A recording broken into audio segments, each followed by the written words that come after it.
Значи, јас сум Данче Велов. Навистина ви благодарам на ова публика, малку различна од публиката на која сум јас навикната. Значи, се уште психотерапевт под супервизија, веќе од септември 4-та година ќе бидам и, ајде да речем официјално, го завршувам едукацијскиот, се води како постдипломска специјализација за гешталт психотерапија, после секако следуваат пракса и пракса. Воедно имам своја школа за применета спиритуалност, чии леточиња се тука, бидејќи не сум лиценциран гешталт психотерапевт, немам за тоа леточиња, меѓутоа во разговорот ги сватите. Школата ја оформи пред 5 години, јули 2020, бидејќи сакам да понудам едно алтернативно образование. Образование каде што сакам моите ученици да размислуваат со своја глава. И за спиритуални теми, и за филозофски теми, и за терапевски теми, да бидат што сакат. Школата ми е наменета точно за луѓе што сакат да размислуваат, што сакат да уживаат во својата енергија, во своите сонови, да не има ништо забрането, меѓутоа да се упатени каде чепкаат, како чепкаат, посебно ако некој сака да се бави со енергетско-спиритуални техники, сака да се бави со алхемија, сака да разбере окултно, езотерија, ексотерија, спиритуално-енергетска пракса, техники, што е, како е, анатомија на своето енергетско тело, анатомија на физичкото тело. Тоа е моја специјализација. Не можам погласно, толку ми е гласот. Да, толку ми е гласот, мислам дека до сега сите се имат навикнато, а и можеби после со тек на времето и ќе ми се опушти, да, сите ќе се адаптираме, јас на вас и вие на мене. Да, што друго да кажам во врска со школава наша што работиме, значи сум дипломиран економист, меѓутоа имам едукација во основите на јунгистичката аналитичка психологија во Center of Applied Jungian Studies во Јужна Африка, во Јоханесбург. Значи, 4-та година гешталт психотерапевт, 5-та година сум веќе на Чикитен Рики институтот во Кјото, Јапонија, што значи не сум семинаристички енергетско-спиритуален практичар, туку имам факултет за тоа. Затоа и школа оформи, бидејќи идеме по правила, идеме по норми, идеме по морал и етика. За тоа се залагаме. Тоа е накратко мојата биографија, значи пишувам книги. Имам 2 авторски книги напишано, за кои ќе имаме презентација овде во Baker Street Cafe. Значи во јуни ќе, не знам, 25 мислам дека се паѓаме, секако следете ги страните и на Baker Street, и на школата, и на Убит. Ќе имаме објави, значи ќе имам презентација на мојата книга, приречник за Рики, Усуин Сенсеј и спиритуалните учители, каде што исто ќе збориме за спиритуално-енергетските пракси, што е Рики, како, што прави, кој сака може да праша и за енергии, може би и наредното предавање да имаме и презентација на оригиналното јапонско Рики. Значи, секако и у јули планираме да се видиме. А втората моја книга што издадов лани, 2 години после првата, се вика Создавање на еден гешталт, чија презентација е нареден четврток. Значи, нареден четврток ќе имаме презентација на мојата книга Создавање на еден гешталт, каде што сега имаме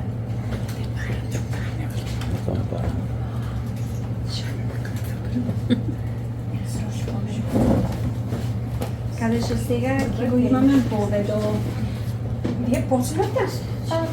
Се ги одам, а паралелно се работам со клиенти веќе 13 години. И преку интегративно спирито-психотераписка пракса, како Рики практичар, како гешталт практичар, значи психотерапевт, комбинирано, се зависи според потребите на клиентот. Друг проект што го правиме, поради кој и сето ова љубов спрема гешталтистичкиот пристап, со Розе преведуваме гешталтистичка литература, бидејќи ја нема на македонски јазик, и тоа што го има од пред 50 години на српски или на хрватски или на српско-хрватски, така да решивме да од оригиналните јазици, најчесто се англиски, да почнеме на наша рака, значи тоа е наш проект, да ги преведуваме учебниците за да можат идните генерации што ќе се запишат за психотерапевти да имате од што да учите, да имате квалитетна литература, гешталтистичка литература од гешталтисти преведена, што според мене е многу значајно. Бидејќи еве баш прочитав една книга што е гешталтистичка, меѓутоа преведувачот најверојатно не е гешталтист, терминологијата е погрешна.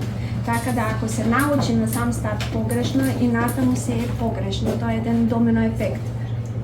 Затоа и би сакале да држиме многу предавања на многу различни теми. Моите ученици и луѓето што ме знаат колкав строг учител сум за терминологија и за семантика. Инсистирам на вистинска и правилна терминологија затоа што е потребно. Сега не е исто душа, дух, Позната спирит. Данче. Да. Не коригира сите.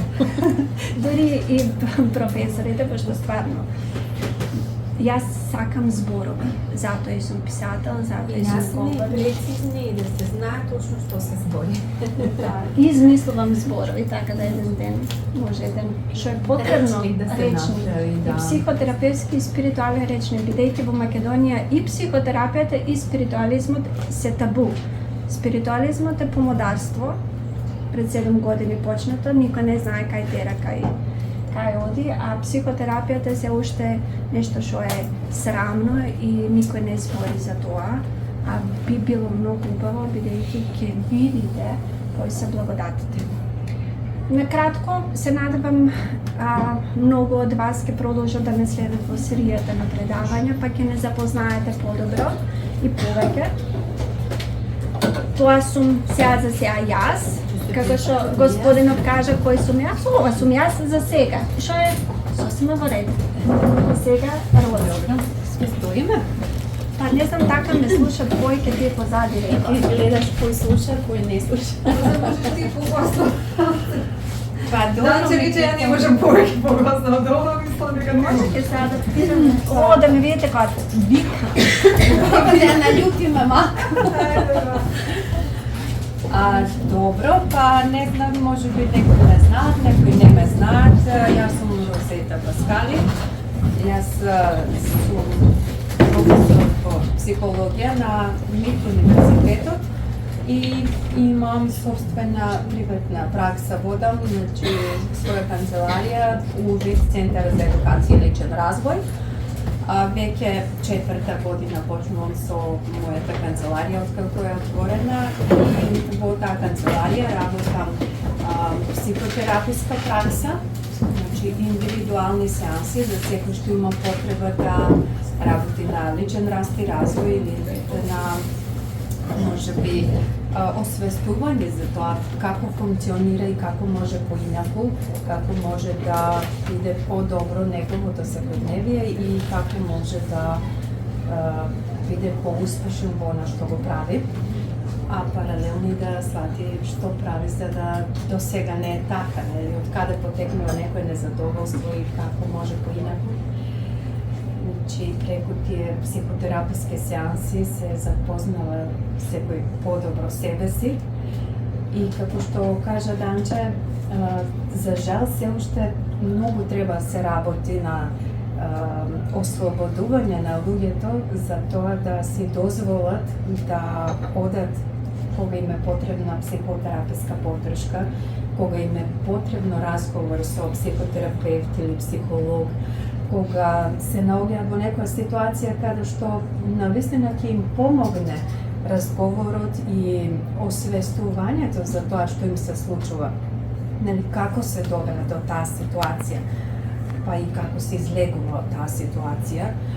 Мене ми е драго што еве веќе во последно време, да кажам, изминатава година посебно, веќе доаѓаат клиенти по препорака, што значи дека веќе почнале да зборуваат некој веќе кажал дека бил кај мене и сега не го кажувам тоа да се пофалам себе, него ми е драго што веќе биле слободни да зборуваат и некој да сподели дека оди на психотерапија, дека веќе тоа не е табу тема и дека може дури и да препорача на некого, дека навистина имало бенефит од тоа. И ми е драго ако така продолжат луѓето во таа насока да како што кога не боли зоб е нормално да одиме на забар и да си го поправиме забот или се што треба да направи стоматологот. Како што кога не боли, не знам, стомак, глава или нешто, одиме на лекар, па ни кажува кај кој специјалист или секој за што е специјализиран. И би ми било драго ако почнат и лекарите да препишуваат, да препорачуваат макар на некој, особено кога знаат дека станува збор за психосоматско некое пореметување. Психосоматско значи имало психички потешкоти кои веќе долго траело до тој степен да се рефлектираат на телото. Веќе има симптоми на телото што бараат не само терапија со лекови, ако има некој гастритис, веројатно дадена терапија малку ќе му ги ублажи болките и може нешто привремено ќе санира.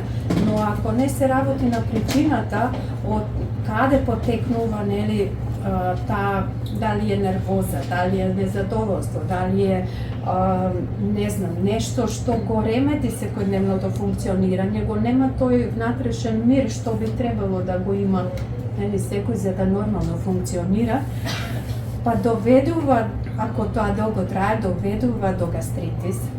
Ние само го санираме симптомот и чекаме да помине.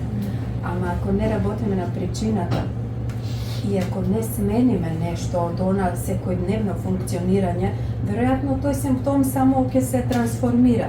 Желудникот ќе го смириме, ама ќе почнат мигрени или нешто друго, не знам, зависи кај кој како реагира телото, ќе почнат некои алергии може, ќе почне нешто висок притисок или често е во последни години наназад, тироидната жлезда, дури како најнормално, бака што слушам со клиентите, дека најнормално е дека скоро секој пие, вака што е над 40 години од прилика, веќе скоро секој пие, особено жените, терапија за тироидна жлезда. Тоа што кажува, значи станува нормално да има пореметена тироидна жлезда, што не е во ред. Значи има нешто што се случува, не е тоа дел од нормалното функционирање на таа возраст. И на самото тело. Не е тоа создадено да после 40 година е нормално да се поремети некоја жлезда или желудник или не знам што, или диабет или притисок и што се. Не е тоа нормално, но ако некако се практикува баш таква терапија, да доволно е да отидеш на лекар и кажеш што ти е проблем, па он ти напише такви и такви апчиња ти пи, гледај да не се нервираш ако можеш и решен проблемот. И не мораш многу ни да мислиш што ти е. Едноставно пи си ги овие апчиња, дури за притисок, за диабет, тоа као доживотно ќе се опиеш. Ако почнеш со тие апчиња доживотно, како е тоа креирање на зависници, буквално зависници од таблетарна терапија, што не би требало да е така. Тоа се психосоматски реакции на телото за нешто што се случува постојано, на кое треба да се работи психотераписки. Јас разбирам дека, ако некој има висок притисок, нормално е да земе апчиња што би го снижиле моментално или макар не знам, некој краток период да користи таква терапија, но ако ништо друго не промени, ако не се работи психотераписки, ако не се сврти кон себе, како се довел до таква ситуација, до тој степен да телото веќе толку реагира, нема тука поента од пиење на тие апчиња. и нема да има крај. И Не знам замислете кога, да. да, и замислете терапија, да може човек ова Розе што го вели, замислете да препишуваа нашите доктори, нашето здравство, психотерапија, па и спиритуална терапија, да не само да се земе физичкото тело, туку и емоционалното, психичкото и спиритуалното тело. Тогаш навистина би било исцеление, а не само лекување. Ова Розе што до сега го велеше, тоа е само лекување, што правиме алокација на симптом, се вика. Ништо друго. Че само да го санираме еден симптом, после некој време друг ќе се појави сигурно. Ако продолжиме така, со исто темпо, со исти нервози, исти стил на живот, посебно нели ако е со тироидна железда, најверојатно има некоја неискажана рутина, нешто тука вака се стегаме свесно или несвесно. Ајде да го пречутам ова, ајде да не правам проблеми, ајде да не го изнервирам ово или И оно. мене што ме наумилено, посебно кај жените, за мир у куќа. Што е устари мир на мажот. Куќе, ај, пошти батали, пречути, ај ќе му помине или мене ќе ми помине, ама телово се буни, нели, може еднаш така, два пати, третиот пат веќе тоа тешко иде, тешко и дишењето, и кога тоа долго трае, кога некој едноставно така и научил, може и од дома, од мали нозе, имал таков пример, може дома, травма. и дури му е нормално така да функционира, па дури и не размислува дека може поинаку. Или може би има стравови што ако биде поинаку, што се може да се случи.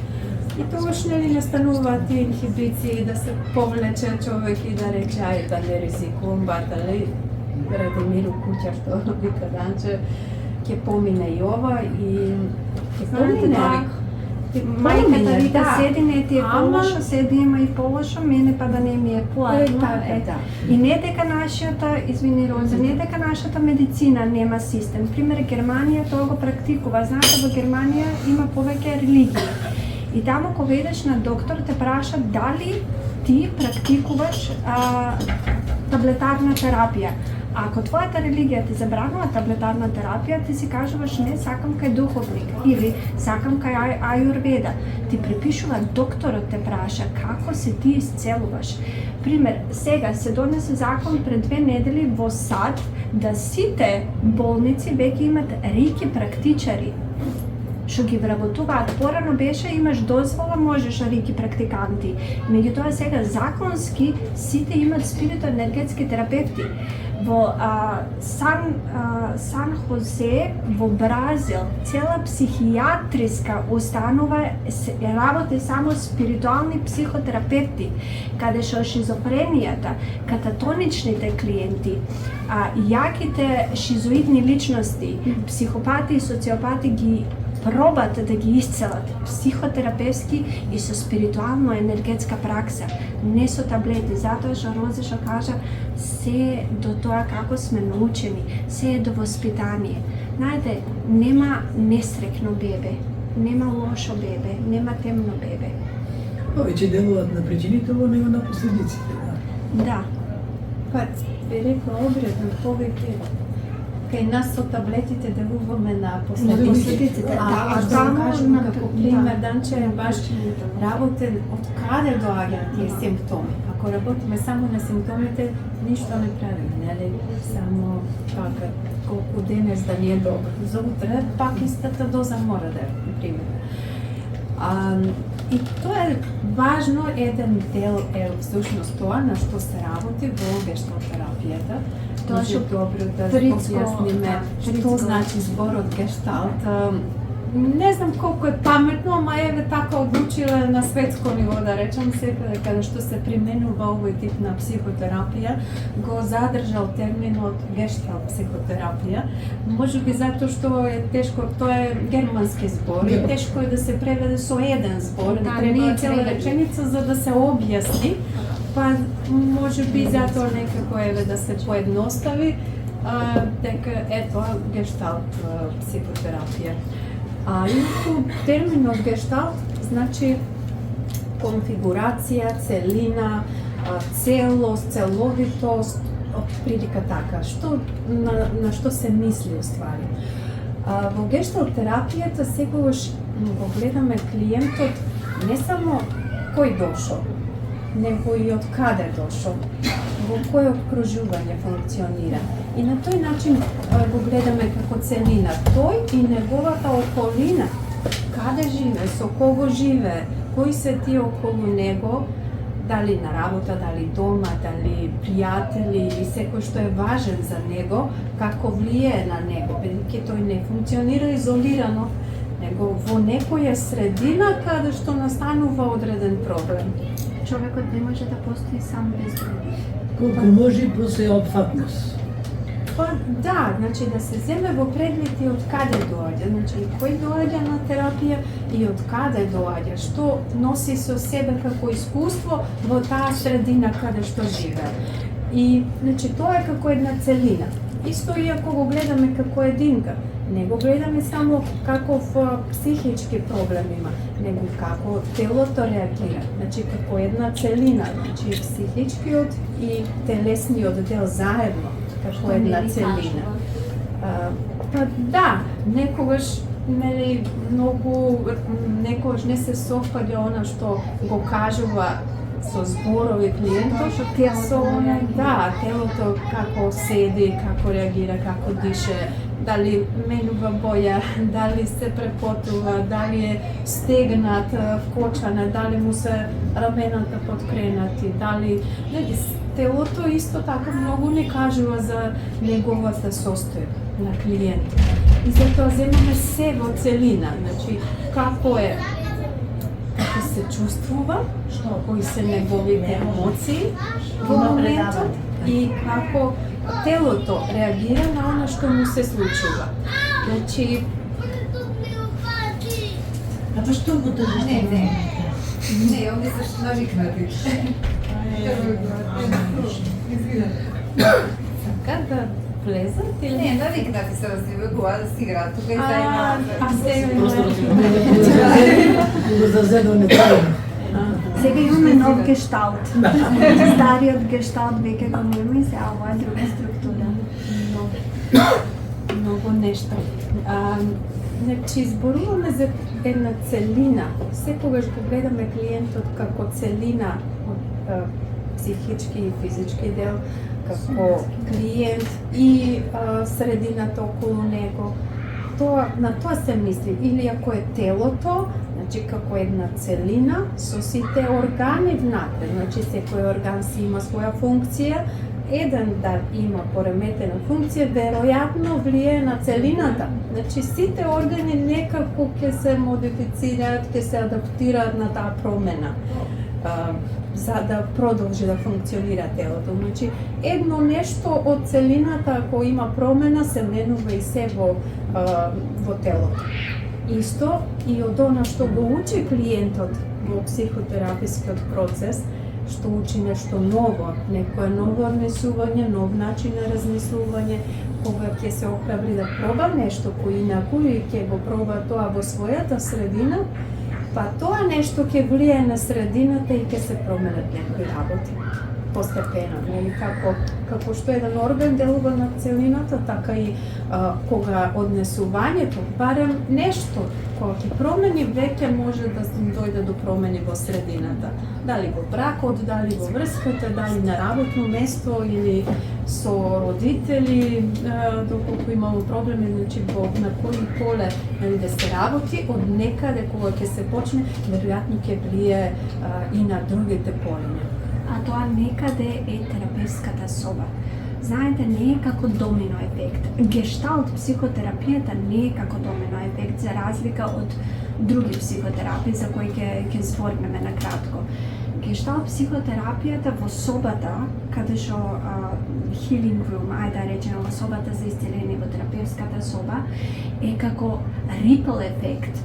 Нема македонски збор, ама не е домино. Знаете, домино ефектот пак се враќа кај личноста. Меѓутоа, кога терапевтот ќе фрли камче на промена во полето на клиентот И клиентот ќе почне со мали крукчиња прво во себе да се менува, па ќе почне да ја емитира таа промена на надвор и да го шири своето поле на промена во неговото поле, каде што во интерперсоналните односи со другите. Прво, пример да земеме мајка, прво ќе се смени себе си, па после со дечињата, па после со партнерот, па после со другарките и после си го сменила својот свет. Затоа гешталт психотерапијата на безбедно место во гешталт собата прави еден рипл ефект. Пошто ако клиентот сака да се сменува, ако дошло да се смени, тоа е многу битно. Ако не дошло само да си го троши времето и парите, окей. Ама ако дошло да се смени, на вистина не може, а да не се смени. Знаете, јас секој пат велам, ако си кренал Велес за Скопје, еден пат е. Значи, да лазиш, ама ако одиш, ќе стигнеш. Кај да е? Baby steps. Значи, не е битно колку брзо се движи клиентот. Као што рече Роза Сидоа, ние го гледаме како цел контекст, како цел гешталт, како цела структура, како швајцарски саат. Ако нешто не чине, цел саат не работи. И затоа, значи, само ние сме помалку банкините на патот. Само му нудиме една безбедна зона каде што може да се движи, ама во свој ритм, во свој чекор. За разлика, пример, од бихевиоралната, што кажува како треба да се движи на кај Скопје, како да вози колата, овде во гешталтистичкиот пристап клиентот и терапевтот се на иста хоризонтална рамнина. Исти сме, заедно сме на тој пат. И тоа е убавината. Терапевтот е буквално ветер у леđa. Терапевтот е со тебе. Па да, некогаш и огледало. Зависи од потребите на клиентот. Може, ако е тоа корисно и потребно на клиентот, баш да види што прави. Баш терапевтот, кога некој види на огледало, само да рефлектира што се Тоа ми е најбавите експерименти. Гешталт терапијата многу работи со експерименти. Баш огледалото, што ми го прави Рози последниве неколку едукацијски сати, ми е еден од најубавата терапевтска пракса, кога терапевтот е огледало на клиентот, кога буквално го имитираме, да види како е. Знаеш како дечиња, кога ќе имитират родителот, за жал родителот не сваќа што детето сака да му каже, ама кога имаме возрастен терапевт, што го чувствуваш кај авторитет, може би ќе си го ставиш прстот на глава, чекај сега, мене ме имитира, не смева или тоа сум јас. Треба на своја кожа да се Тоа е гешталтот. Кога го учиме клиентот, буквално го учиме, не го насочуваме. Малку само го буткаме, ја возиме енергијата во полето за да клиентот почувствува на своја кожа како е. Бидејќи знаете, најдобра промена е промената кога сам ќе ти текне. Мора да свати сам, иначе некој ако ти кажува, ти прифати одговорноста за тоа што му се случува.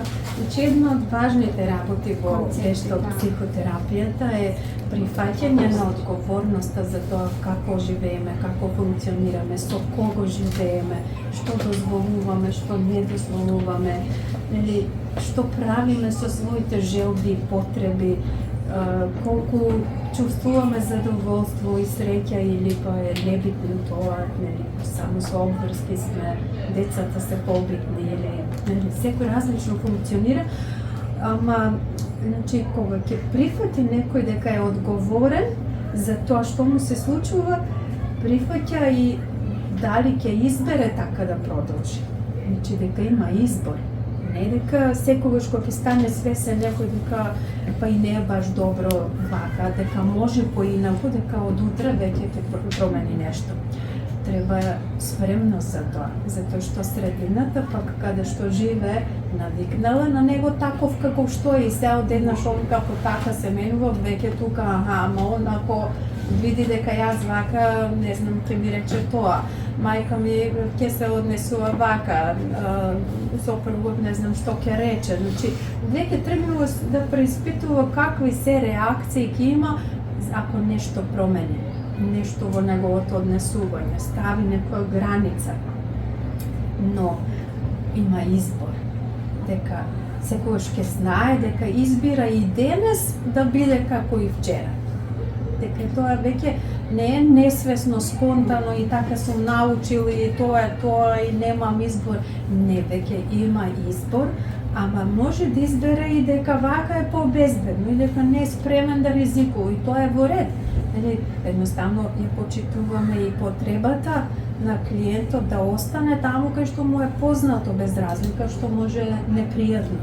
Ама е познато, сигурно се снаоѓа со тоа неубавото, Многу не е почитуваме спремен, да. одбранбениот механизам што се го научил уште како дете. Имаме навистина почит спрема тоа. Секој се доаѓа со плеада одбранбени механизми.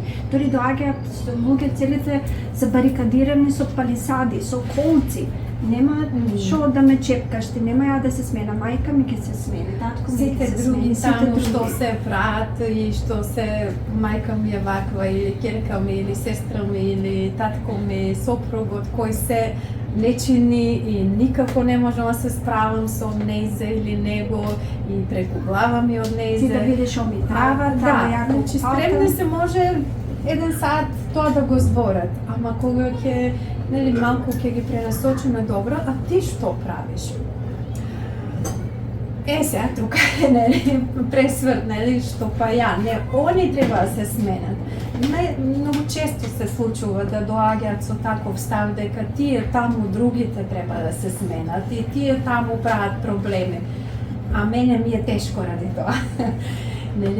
Тука почнуваме веќе тераписки процес да го насочуваме клиентот да види дека има избор, дека и тој има некаква моќ да влие, да избира, да реагира поинаку, да можеби отфрли некого, да прави некои граници, селекција, што се може да направи, да види, дека не е тој онака баш жртва на сите околу него, сироти тој или таа, дека не е тој како мало дете кое некои возрастни околу него тука само му прават некој немир. И тука, сето тоа е дел од терапискиот процес во сеансите. Има и такви клиенти кои доаѓаат со идеја дека ако еднаш дојдат и со еден разговор веќе јас имам магично ставче и вака одма ќе ги решам проблемите.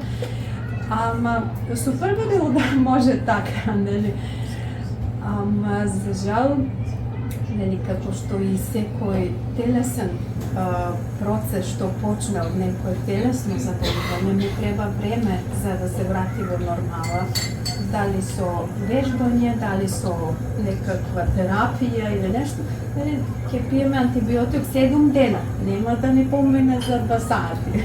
Или физикална терапија, 10 барем терапии, или зависи колкава е повредата, па има и повеќе додека се врати во нормала.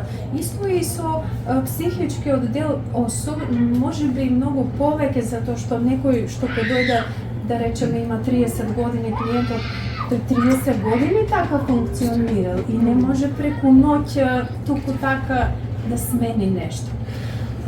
Не дека не може, ама потребна е голема мотивација, потребно е нешто сериозно да не функционира за да направи таков пресек, потребна е храброст, спремност, за да донесе некои одлуки што би биле радикални, во смисла радикални промени да се направат. Тука е терапевтот за поддршка, но и да му помогне на клиентот да се подготви за сите тие промени. И како средината ќе реагира, да не го врати пак назад таму кај што си бил, како што вика, кај што му е местото, да не таласа многу тука, да не ги вознамирува другите. И се тоа се процеси на кои работиме во психотераписката сеанса. Има и клиенти кои доаѓаат со идеја дека исто како кога одат на лекар. Ќе кажат дека, не знам, ме боли главата и лекарот препишува, не знам, некој аналгетик или за спиење нешто, пи го од саба или навечер, 10 дена да речеме, и толку.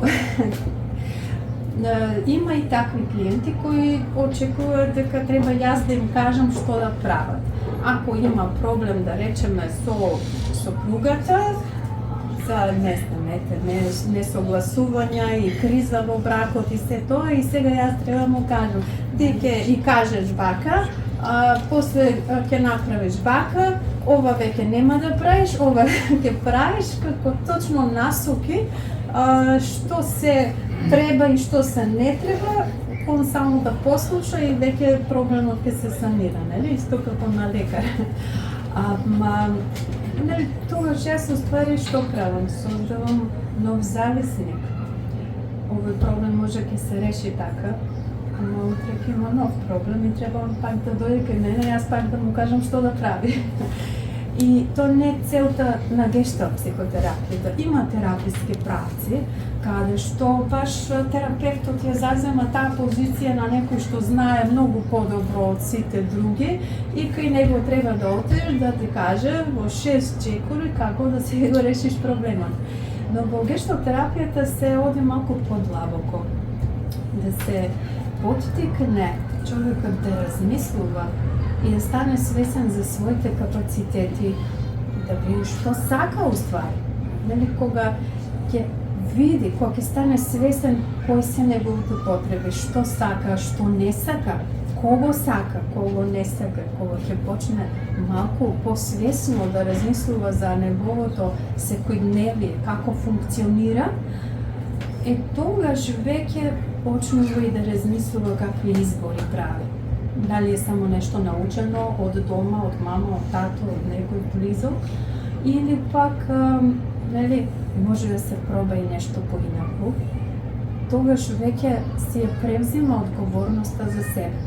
Зашто вака, нели, јас ако му кажам тоа и тоа прави, ова не прави, фактички јас ја презимам одговорноста за него и сега ако не се реши проблемот, он комодно може да дојде и да рече ти ми рече така, да, ти си крива, еве не се реши или што знам, може уште полошо испаднало дома. Значи, јас треба да бидам одговорна за тоа што им се случува дома. Што, нели, пак е некоја позиција како јас сум ја родителот, а тоа е детето и јас треба да му кажам што да прави и што да не прави. Гешталт терапијата ги учи клиентите да бидат свесни кои се сега и овде, колку години имаат. Често се случува во тераписка сеанса да баш зборуваат за, не знам, некој проблем, кажуваат што ми се случува и како изреагирале, ама сега тој може има 50 години, а кажува некако оно што го прави како за 20 години. 15 или помалку, што ама и нема свесност дека е тоа така. Нели, може кај што работите некој колега, кај што ако не завршил баш добро работата и шефот дојде и му се развика и наместо тој да каже добро, кај сум сгрешила, дај да поправам или еве до утре ќе гледам тоа да го средам, друго да не треба нешто, да се договара, нели? Може да отиде и да плаче.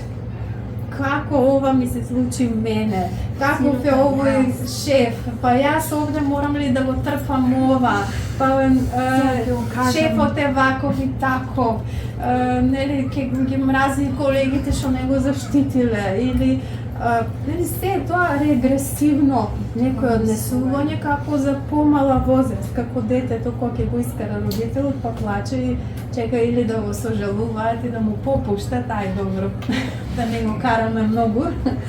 Ама тој е возрастен човек кој е вработен некаде, ама се однесува како за помала возраст. Едноставно, често се случува да интелектуалниот и календарскиот развој, нели, календарски може има некој 30-40 години, ама емоционалниот развој негде стагнира, заглавиле на некоја возраст, може би кај што им се случило нешто значајно, нешто што ги фиксирало там, останало незавршено, него викаме тоа незавршени гешталт, баш како да ни ја врзуваат енергијата таму, во тие помали години кога сме биле деца, па и поголеми, значи сите тие нерешени ситуации, незавршени ситуации, нешто каде што останало нејасно, каде што може би сме сакале да биде поинаку, сме биле навредени, повредени, имало многу непријатности, дали од страна на родителите било тоа, дали на работа, дали од деца во училиште или наставник некој таков специфичен. Некој некако влијал да баш застанеме на некоја возраст и не одиме натаму. Емоционалниот развој е нешто на што се работи.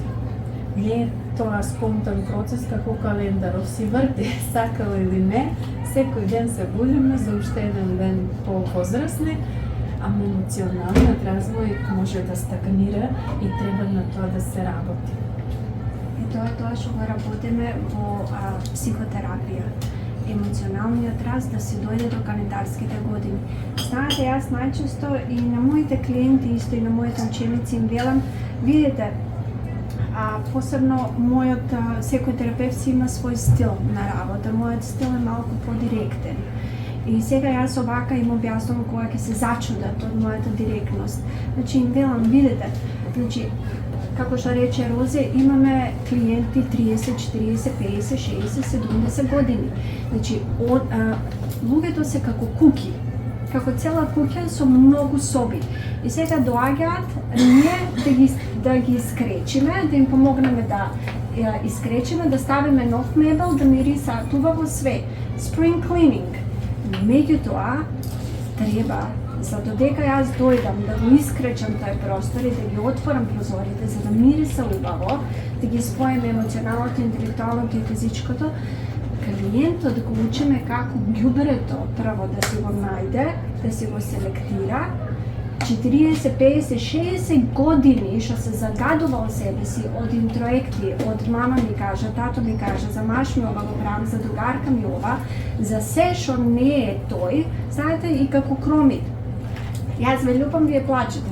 Уствари, вие сами се љубите, ова не ми треба, ова не ми треба. Замислете кој ѓубре го имаме ние, 40, 30, 50 години. Истекај нас 1 сат и ние имаме време 1 сат, пошто никој не ни гарантира дека вие утре ќе се вратите пак или наредна недела. Јас за 1 сат имам само шанса да ви кажам колку многу ѓубре имате и дека тоа е ваше ѓубре и дека вие треба селекција да направите. Знаеш колку не мрзи ние физички подрумот да си го исчистиме, а не па себе да седнеш 40 години материјал да листаш. Ова сум јас, ова не сум јас, ова ми треба, ова не ми треба. Дури кога ќе научи клиентот да превземе одговорност за сето ѓубре и ќе го фрли тоа што го разболува, тоа што го повредува и ќе престане да се повредува себе си ставајќи се ѓубре, тука почнува терапијата всушност. Тука почнува исцелението. Тука почнуваме да работиме. Кога ќе превземе одговорност дека тој си е собствениот подрум и сака сега да биде дневна соба. И верете, ама клиентот треба да се пресели од дневната соба. А не можам да идам да се разведам за клиентката. Слушај, доаѓам, сега се разведувам од тебе, да беше толку лесно. Океј, ама не можам ја да влезам да ве преселам од подрумот кај што живеете во дневната. Ама кога ќе влезете во дневната, тогаш доаѓаме на гости.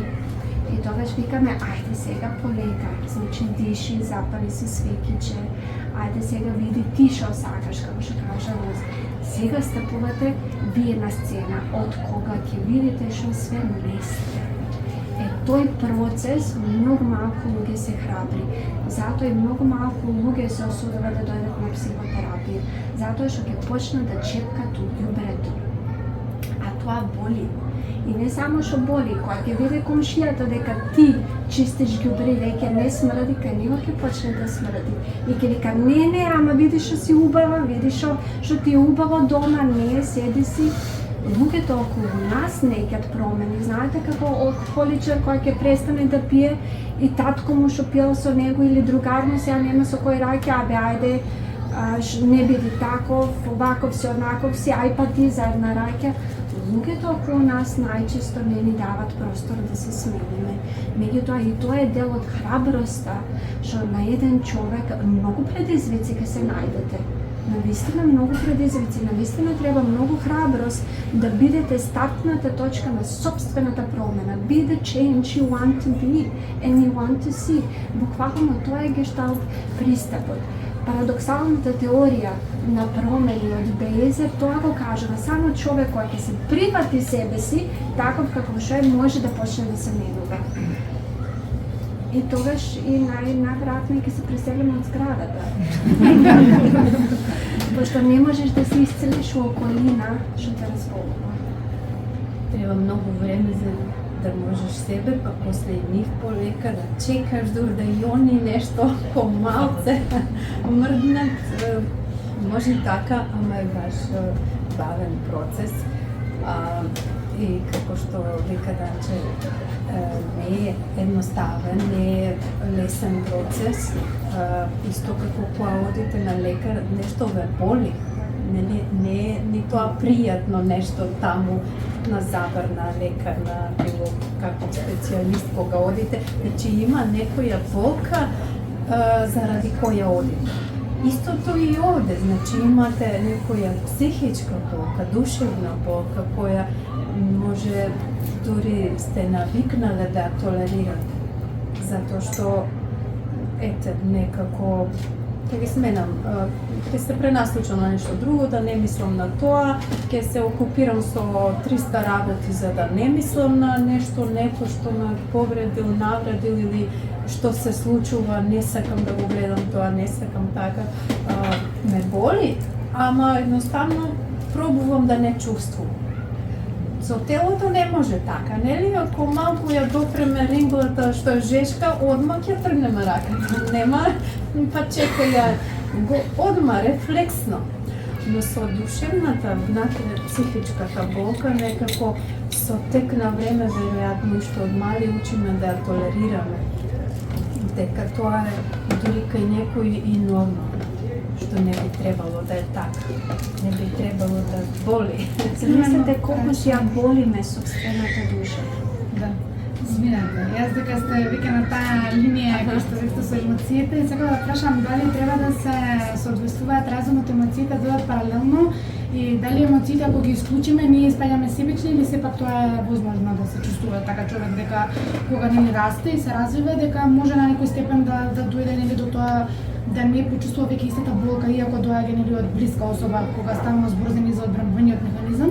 Дали е тоа кога ќе научиме со емоциите, па дури да ги отстраниме малку или сепак е тоа некоја пак потиснување? Сакаш да ги размислиш емоциите?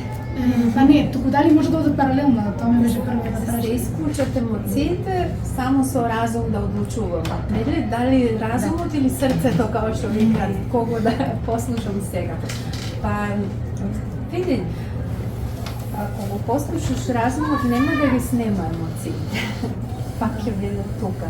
Оно што го чувствуваш за некого ќе биде пак тука. И во гешталтерапијата ние учиме како да ги препознаеме емоциите и како да ги искажеме.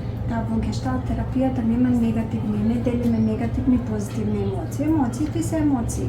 Како ги употребуваш е позитивно или негативно, е тоа учиме на гешталт.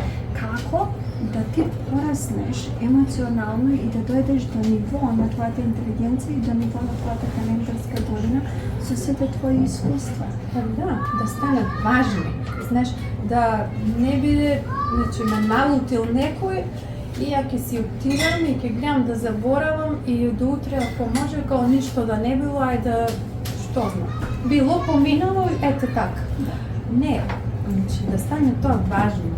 Дека јас сакам да знае другиот дека мене тоа ме лути, тоа што се случува и што не ми се допаѓа и сакам да кажам и покажам дека тоа е нешто важно. Да, знаеш, рутината е таква емоција, ако збориме за рутина конкретно, да баш енергизира, не покренува на акција за да направиме нешто, да го промениме тоа таму што не ни се допаѓа или да кажеме на тој некој таму што е, да нели знае што ние сакаме и што не сакаме, што не лути. Така и се запознаваме, така ќе се запознаеме со тој. Ќе не познава тогаш кога ќе кажуваме што се случува со нас, кога ќе зборуваме за емоциите. Кога ќе комуницираме. Луѓето не комуницираат за емоции. Сакаат. Ова Розе што го вели, и ако си кај гешталтист, прво што ќе те праша, пример тоа Розе, секоја што не праша, што најмногу нервира, како ти си се лутиш себе си. Не како другиот те лути тебе, како ти си се лутиш себе си за некој друг. Секогаш збориме во прво лице, Нина, јас се налутив на него и ја преземаме одговорноста. И тоа е прекрасното во работата. Не ме налутиш тој. но Тој направил нешто поради кое јас се Прашањето ми лутам. беше кога веќе ја гледаме кај себе некоја промена, дека веќе не реагираме на истиот начин. Тоа ми беше работата. Дали уствари го употребувам повеќе разумот во тој случај или емоциите научив да ги повлекувам во одредена ситуација, бидејќи, односно не да ги повлекувам, пак не знам да го искажам тоа. Нели, станува збор за блиска особа. И сега вие зборувате еднаш за пати 50 пати примерно или на истата тема, ета комуникација. Нели ги искажувате емоциите дури најразлични, нели од најубави до најтемни, или како ги велите вие, сите се исти емоции се. Иако сметам дека емоциите се разликуваат во тоа како Во интензија. како ни делува на телото што велите. Искрено ли сум стручана или за да поставувам можеби некои од тој тип прашања, но секогаш ми било интересно, нели кога за себе од себе си почнувам, па затоа ми беше прашањето. Сега ја гледам таа промена дека малку порационално од било кога се почувствувам за некои работи, да.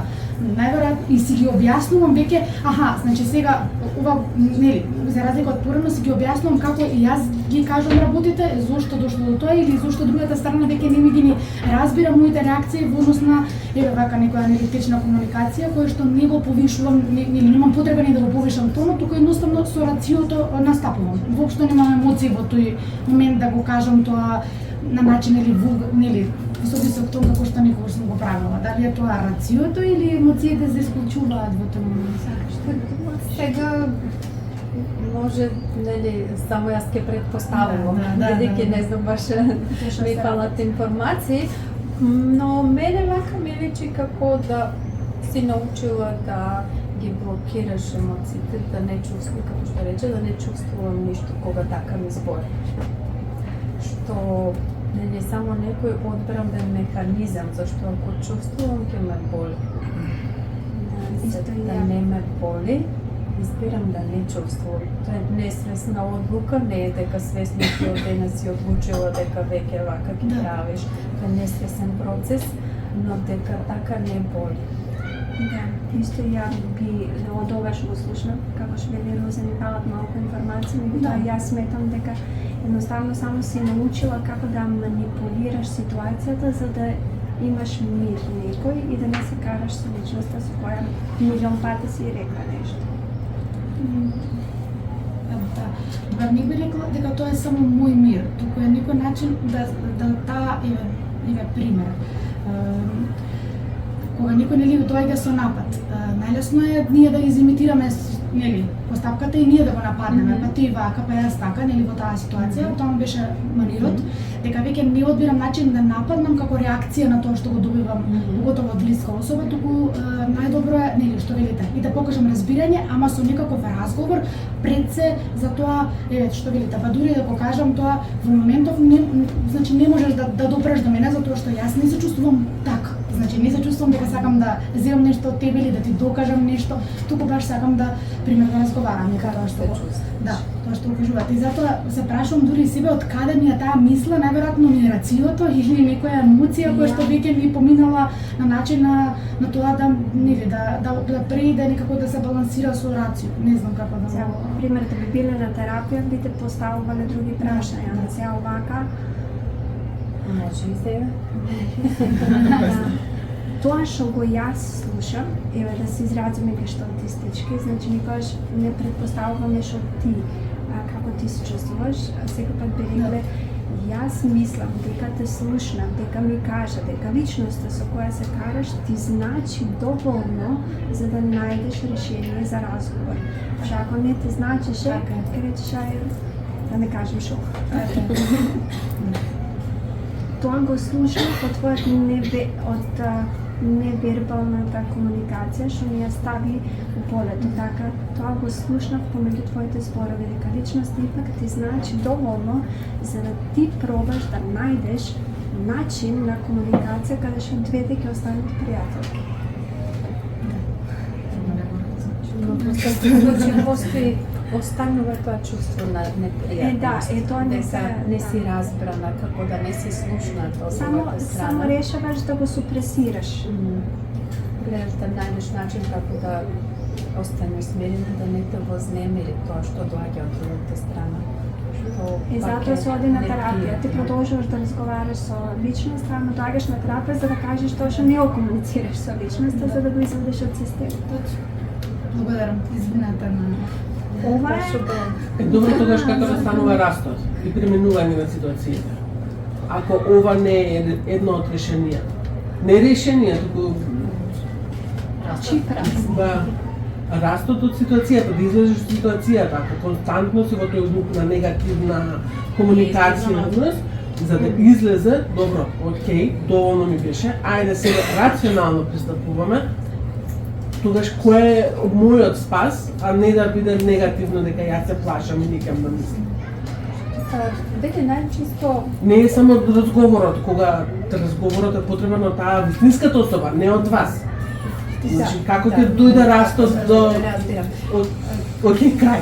Ако го земеме овој пример, каде што така мене ми звучеше како да тој другиот или друга не е битно, не ја разбира, не ја слуша. Еве како што она кажува, пробуваш еднаш, два пати, пет пати џабе, као да не ме разбира што му кажувам и одлучила да некако се повлекува и да не реагира, да не се карат, да возврати. Веројатно чувството е исто од другата страна. Дека и он што или она, нели, што кажува, дека и она не го разбира. Па тоа го нервира и лути. Веројатно од двете страни е истото чувство, најчесто е така. И другиот има чувство дека што и да избори, она ништо не го разбира, ништо не прифаќа, се тера по нејзино. И он пет пати кажал и па еве исто. Инаку зашто имаме Некако. реакција? Значи и двајцата не се слушаат. Таков е впечатокот, нели? Но што се случува во суштина, она што го слуша, она си го преведува на свој начин. Нема тука искрена комуникација најчесто. Кога нема искреност, отвореност, кога има често, да речеме некоја задршка, ако му кажам баш така, кој знае тогаш што ќе направи, или некако може ќе се навреди, може погрешно ќе ме свати, па некако ајде го испилувам, ако можам да се каже, ама па и да не се каже баш све. Ама ја да си кажам, кога така се оди, се остава многу простор за претпоставки. И сега, по претходно имало еден куп ситуации кај што може би она се чувствувала непријатно, имало ситуација кај што може би ја омаловажил на некој начин, намерно или не. Може би очекувала повеќе внимание, не го добила, може би имало ситуации кај што баш се така се собрале и сега било кое негово кажување ќе го толкува веројатно обоено со тоа дека веројатно мисли нешто лошо. Што и да каже, си го преведува. Ние можеме да го смениме тоа што ние го знаеме. Не можеме нивното да го смениме. Незиниот обид да се смени е пристапот. Дали растот е во промена на пристапот, затоа што инаку нема на друг начин како. За негово? Растот е во... Ама мојата е взимам, менувам. За себе, не како вие. Ама ја менувам и кажувам вака и вака. Чувствувам и вака се... Кога има отворена, искрена комуникација, нели, за својата страна, од таа страна како е нели за него, тој си одговара од мојата страна, јас за моето. Кога јас најискрено и отворено ќе зборувам, без разлика што ќе добием од другата страна, јас просто ќе бидам мирна. Затоа што веќе јас сум во мир со себе, го кажувам она што сум сакала да го слушне другиот. Ма работата што она, мислам дека прашањето не е на она како да го доби, одговора што она сака да го доби од другата страна. Зашто тоа е различно.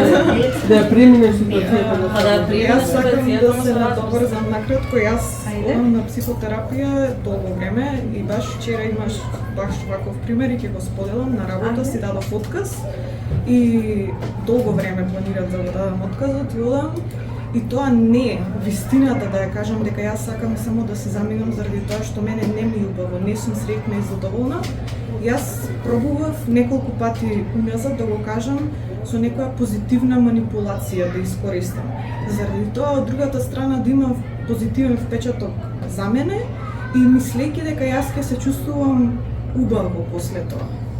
А сваќам дека не сум искрена со себе си прво и ништо не добивам. Ако ја изгубам таа личност, ние многу често луѓето се плашиме дека ако ја кажеме вистината ќе го изгубиме другиот човек и затоа се криеме внатре во себе.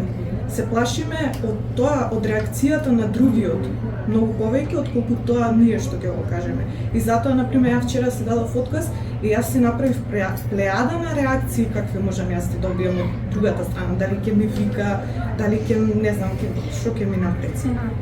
Сценарија во главата. Ама и не знаев што ќе биде резултатот. Ама јас доволно си верував во себе дека и да ме навреди, и да ми каже нешто негативно, во ред ќе си ја превземам одговорноста заради тоа што јас одлуката ја носам за себе, не ја носам за никој друг. И не значи дека ако донесеме некаква одлука или реагираме, дека чувствата ќе бидат најпозитивни. Оти многу често ние мислам дека луѓето се губиме дека за да се разреши одредена ситуација, конфликт помеѓу двајца, дека треба да биде позитивно светло. Не секогаш има чистка помеѓу двајца луѓе, дека едната позитивно и позитивно и ќе се поздравиме со рака. Некогаш едноставно ситуациите, другата страна не е спремна и ти не си спремен. И треба да се прифатиме едноставно дека некогаш само се раскрстуваат патиштата на луѓето и си се завршуваме и тоа е тоа. А нас ни е многу тешко и, например, еве и смртта, мислам, јас сум ја размислувала како поим. Животот ние кога ќе се разделиме со луѓето чувствуваме загуба. И кога ќе умре некој човек е загуба. И ти кога ќе се разделиш со некој човек, еве да раскинеш со дечко, со девојка и на работа, ти си посветил внимание, време, си се трудел за тоа. И кога ќе се одделиш од тоа, ти чувствуваш болка. И таа болка никој не може да ти ја зацели, да ти кажува дека те сака и дека не знам нешто. Ти треба едноставно, мислам, дека да си расчистуваш внатре во себе и да не дозволуваш едноставно тоа што се случило, да си го да прифатиш одговорност. Мислам дека колку и да сакаме позитивно е да тагуваш, заради тоа што тагата е дел од секојдневието и луѓето имаме тага многу во нас и едноставно е тоа дел од нашето постоење. Ако не го прифатиме, едноставно мислам дека само си го правиме патот да не биде потежок. Да, те благодарам. Ќе имаме и работилница за пазите на таа жена, би зборале радо за смртта, на обжалување. Мене ми е специализација за загуба, травма, смрт како дентула. Да, те гледам. Извини, само мало. Да, ова што го кажа е прекрасно затоа што знаете колку да е клише, една поговорка е сепак многу битна. The truth shall set you free. Ништо нема да ве ослободи како вистината, ама која вистина? Вашата вистина. Постои само една вистина за вас што ве расти. Вашата вистина. Не те сакам, точка. Колку повеќе научите да зборите јасно и гласно со два збора, толку подобро за вас. Не губите енергија. Слушај, не ми се работи тука. Не си иде у веце, не ми се иде у веце. Гладна сум, ми се јаде бурек од силбо. Јасно, јасна комуникација, тоа е превзимање на одговорност. Ако ја не кажам на мојот сопруг дека ми се јаде бурек од силбо, ја можам 3 дена да му давам сигнали, да му месам бурек, да му кажувам абе сањав нешто тука, љубчиња, нешто ми замириса. Не бираш, не му текнува. И да се карам, па уште и да му се изкарам, како може да не текне 3 дена ти зборам, оствари ја ништо не зборам. Ќе му кажам, Душо, пали мотор, купи ми бурек од силбо. После се. Значи, јас што делам, некој ме сака, ја не кем бомбони, сакам бурек од силбо. Значи, тоа е комуникација. Дечки бе мои, што сакаш за роден ден, па не знам, тетрадка, кажеш што сакаш, или ти ја купат, или нема да ти ја купат. Знаеш, и убава е темата за загуба, бидејќи тоа е нешто што го правиме на гешталт психотерапија. Во полето е исто одговор на твоето прашање како растеме, како пробаме. Тоа е убавината во гешталтот како психотерапевски правец. Пробаш. Терапевтот, гешталтистот ти дозволува простор, фотели, мечиња, друга особа некоја, празна столица. Пробаме кој е сценарио. Можеме 3 месеци да работиш само на еден проблем, за да го најдеме најдоброто сценарио за тебе, каде што ти твојата вистина ќе ја кажеш и ќе живееш со тоа. Ќе ги сносиш и краткорочните и долгорочните последици од зборовите што ќе излезат од твојата уста, ама сме го вежбале сценариото, сме виделе на безбедно. И после одиш надвор и го правиш тоа. И тука е храброста. Многу луѓе вежбаме на психотерапија, ама не секој успева доволно храбро да отвори уста и да го каже тоа што сме го вежбали. Надвор е растот, не у терапевската пракса растот. Надвор е. Дали тоа што сме го дали тоа што сме го научили. Секојаш клиентот да се чувствува сигурно и безбедно во терапевскиот процес, во просторот каде што е, да има чувство дека секојаш е прифатен, дека нема да биде осудуван за нема да биде критикуван за ништо.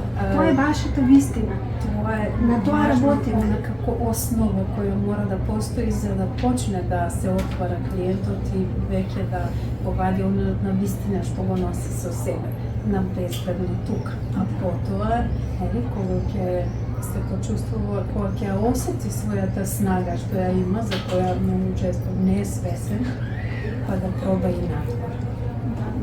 Многу често се случува, знаете, јас моите ученици што ги учам, сите лажат.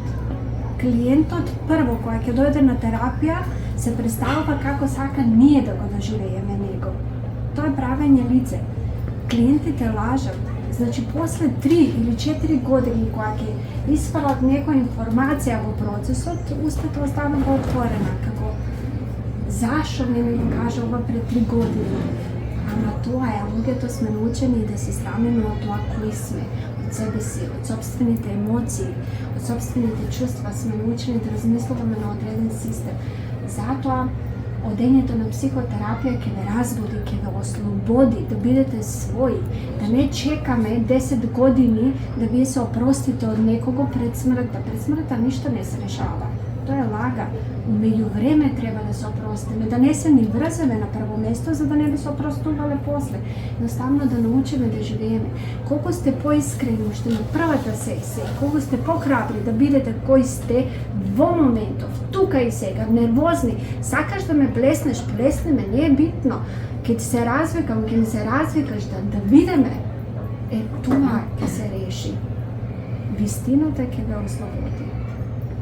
Повели. Да, прашањето ми беше сега, мислам, како што сватив јас до сега, гешталтот, значи, повеќе фокусот е на сега и тука како се чувствуваш, значи, чувствата што се во моментот. Па не само чувствата, цел комплет, цел гешталт, цела значи, структура. општо повеќе фокусот е на сегашноста. Сега, прашањето ми е колку има, да речеме, на браќање или, не знам, разработка на, да речеме, не знам, трауми или општо, мислам, пак, да чипнеш, да речеме, од каде ти доаѓаат тие чувства. Па секако, глеј, ти сега си последица на твоето минато. Не можеме да те сработиме сега ако не до... Баш како швајцарски саат. Ја не можам да го поправам саатот ако не го разглобам. Ама пак, акцентот не е како Фроид, врати се во детство, во таму, ти си сепак, јас сум сепак 43 години.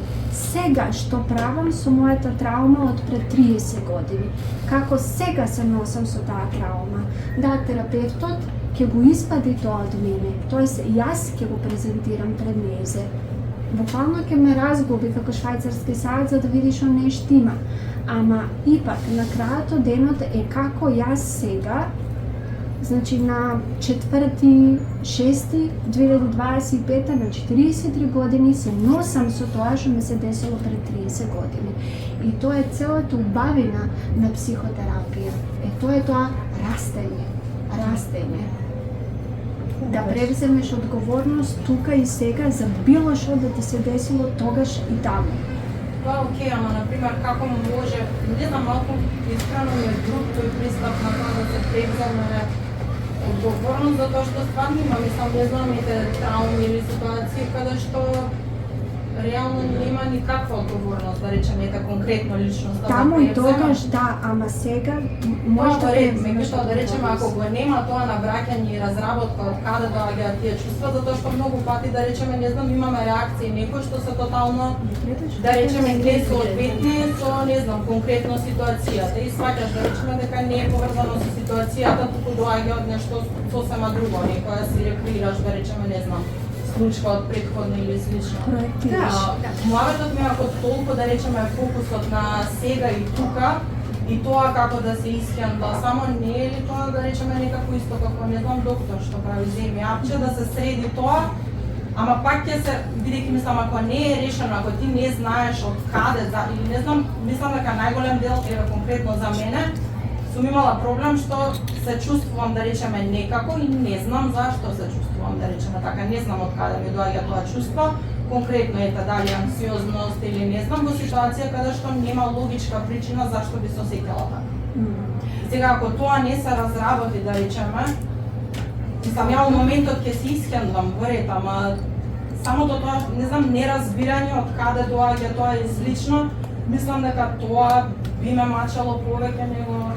Па, вака, еден од основните принципи во гешталт терапијата е да се вежбаме, да учиме што би требало да биде нормално, што мали носиме, ете самата и социализација и ред други работи влијаат да и не сме баш многу себе и овде. Многу често, сигурно секој од вас ако помисли во текот на денот колку е концентриран на себе и овде, ќе види дека често размислува што правел еве сега, не знам, 7:30, што правил со бајле, се видов со него и може требаше му речем вака, а он ми рече вака и си размислувам, нели сега времево тече сега и овде. А јас мислам на она што било со бајле или вчера или завчера или пак за она утре што ќе биде да одам таму или да не одам, па одам, па може вака ќе биде. Значи ова сега тече, а јас веќе размислам за нешто утре или натаму. Не сум сега и овде. Учиме како го правиме тоа и која е функцијата на тоа. Ако не сум сега и овде, како јас што правам за да не бидам сега и овде, затоа што енергијата што ја имам и се што можам да направам е сега и овде. Јас можам да размислувам и до утре за тоа што било, ама нема ништо да сменам. Или тој настан лани или пред 3 месеци или кога сум била мала, пак го мислам, пак, ама не можам да го сменам. Тоа е нешто што поминало. Или она што ќе биде. Јас можам да го мислам исто од долго време, ама не можам ништо за таму. Можам се што сакам да направам само сега и овде сега. Нали, во секој момент е сега и овде. Така да во гешталт терапијата најчесто ако има некој настан, еве не знам, макар не знам, ете некоја случка во детство, татко или мајка некако се однесува со нас несоодветно или некоја загуба може би била што стално не врзува и кога и да видиме да слушаме дека некој умрел, па реагираме многу по интензивно за разлика од некој што нема такво искуство. И нели, треба да се испитува како јас сега, иако тоа нешто се случило пред 10-20 години можеби, како јас се уште дозволувам да тоа влие на ова како сега функционира. Значи, како јас сум одговорна за тоа, тој настан или период во кој нешто се случува, се уште влие на ова сега јас што го имам. Често се случува од праксата со клиентите да оние што не се задоволни од она како функционираат сега, не се задоволни од себе што постигнале до сега, не се задоволни од тоа каде се, не знам, некако со кого се, генерално функционирањето не им се допаѓа, а и од себе се незадоволни. Па, наместо да размислуваат што прават сега и што би сакале да променат сега, размислуваат дека немаше да биде вака ако тогаш татко ми не го направеше тоа, ако мајка ми не беше толку строга, например, ако не бев во тоа школа, ако, не знам, не се случеше што и да е. Барат причина отворено како изговор за нивното незадоволство сега. Често се случува. Не е секогаш, но добро е да се истражи, нели, кое е незадоволството сега што го имаме, за да бараме во минатото што се случило и како тоа влијае сега. Тоа е нешто што се случило. Тоа не е нешто што не дефинира нас како личности. Нели, јас можам да кажам, мајка ми беше многу строга и не знам како мала и ме тепала и била едноставно лош родител од своји причини, од некои своји незадоволства и затоа јас сега, не знам, не можам да сум. Да, онака едноставно, што и да фатам, не ми иде. Едноставно као да не ме научила да се сакам себе, као она да не ме сакала мене, едноставно со кој партнер да сум, тоа ми влие, ја немам таа блискост што сакам да ја имам, затоа што имав такво искуство, ете такви ми биле родителите и сега еве тоа ми се случува.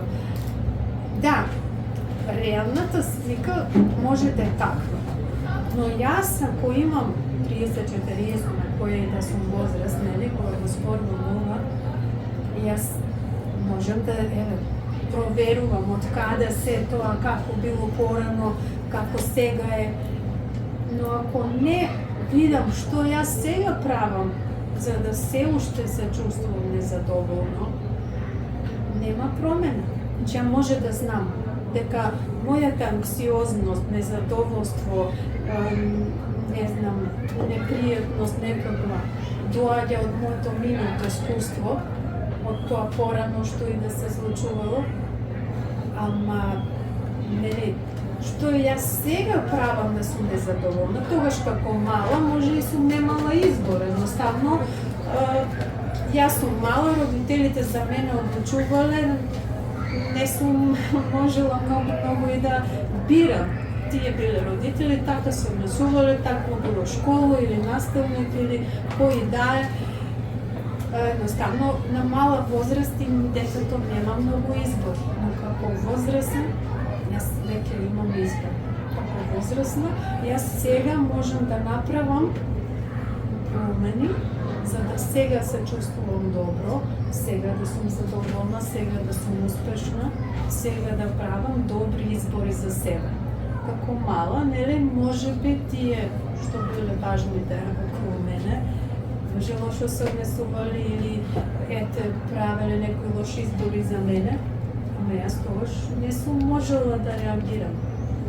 Како сега, што сега правам за да сега сум незадоволна, сега ми е непријатно, сега немам добра комуникација или партнерот со кој да тргнам се нешто без веза или неуспешни врски.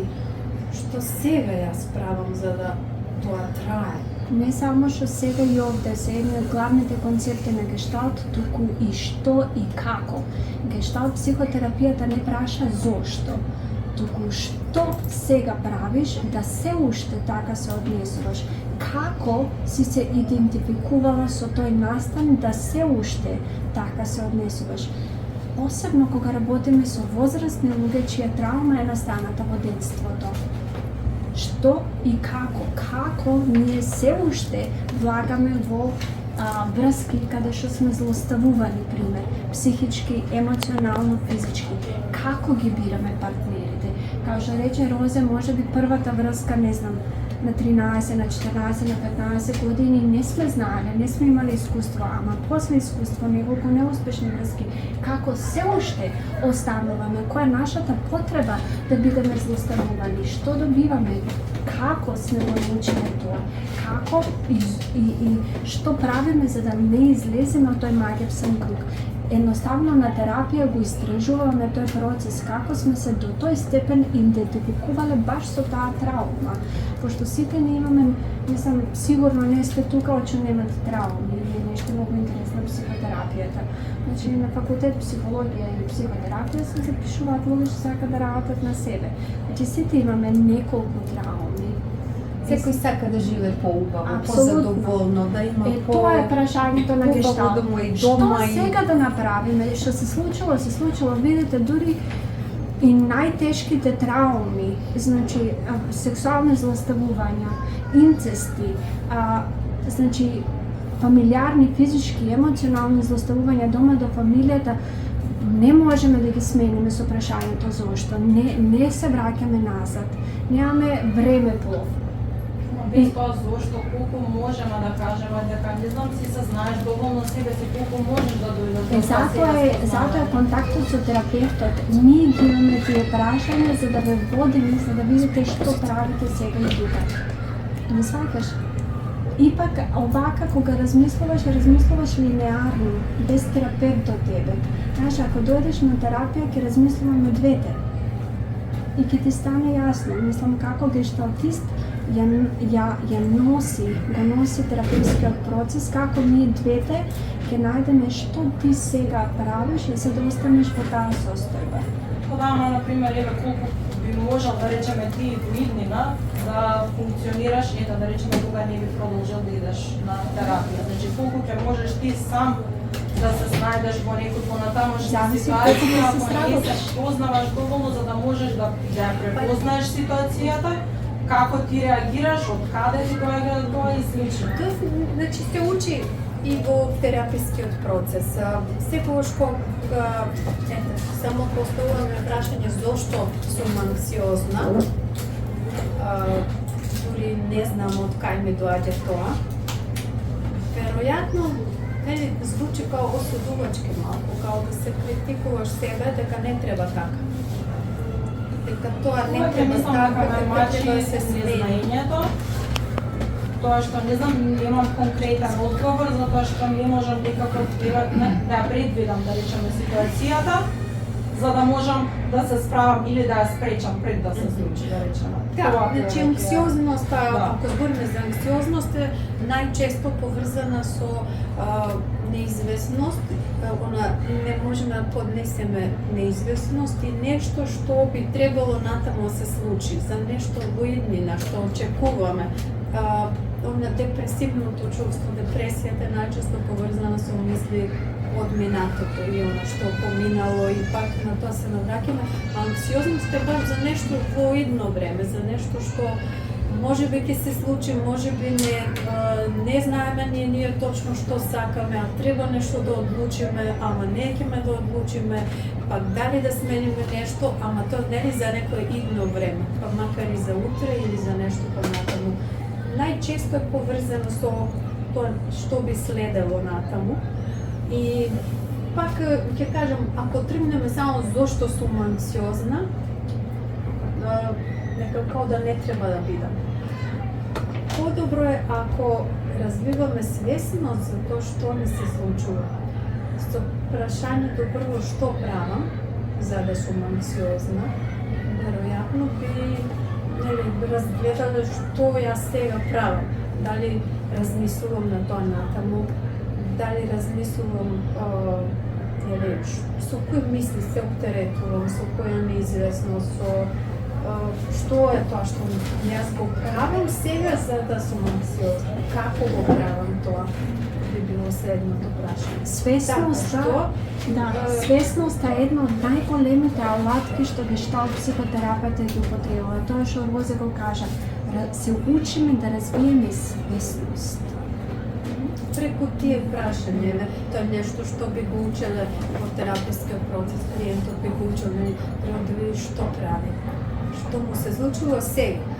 Многу често, бидејќи не сака да види нешто сега што се случува, се оптеретува со тоа утре што ќе биде или натаму, дали да смени нешто, дали да остави работа или до кога ова ќе трае, таа неизвестност, треба ли нешто да смени, не гледа што му се случува сега и баш за да избега од тоа сега, се оптеретува со тоа натаму што би било.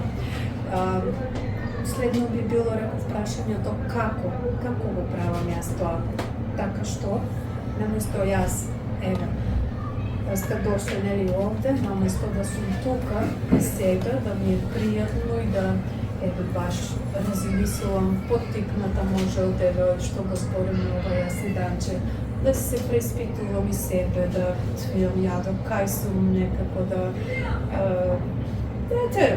можам ли по-добро, како ова би било тоа психотерапија, нели овде сега, ова што го слушам сега, како се чувствувам, жедна ли сум, не ли сум, пријатно ли ми е, до кога ќе трае, на никој може му е досадно, не знам, како сега, значи, како го правам тоа сега, некој, нели, ако го прави тоа, што сега прави, или наместо, сега некој седи тука, ние збориме, а он веќе размислува, сега 10 за 8, а ја требаше уствари да отидам, не знам, таму, и пошто не отидов, тој може да ќе рече вака, и кога отидам утре, што знам да му кажам, да не му кажам.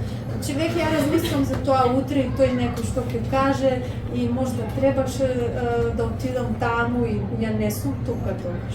Јас си размислувам за тоа таму негде и тој некој. Автоматски се возбудувам за тоа што ќе биде. Избравам анксиозно да сум си. Анксиозно за тоа, требаше, не требаше да дојдам, може требаше таму, видам, па тој некој што ќе рече, нема да рече, не, веќе има некој дом во глава, а не сум овде. Значи, кога ќе напрашат интервју, кога да се гледаш до 5 години?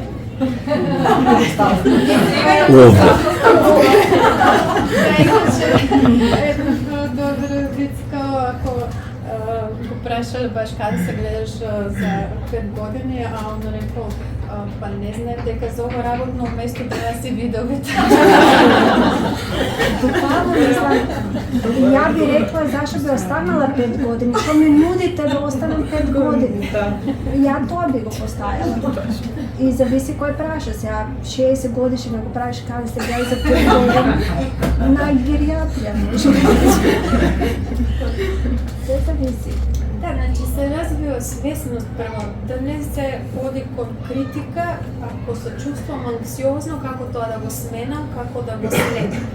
Само да не свесни, да видиме дека тоа е еден симптом, што ни кажува нешто за нас. Телото реагира така. Апсолутно, тоа што прво го зборевме.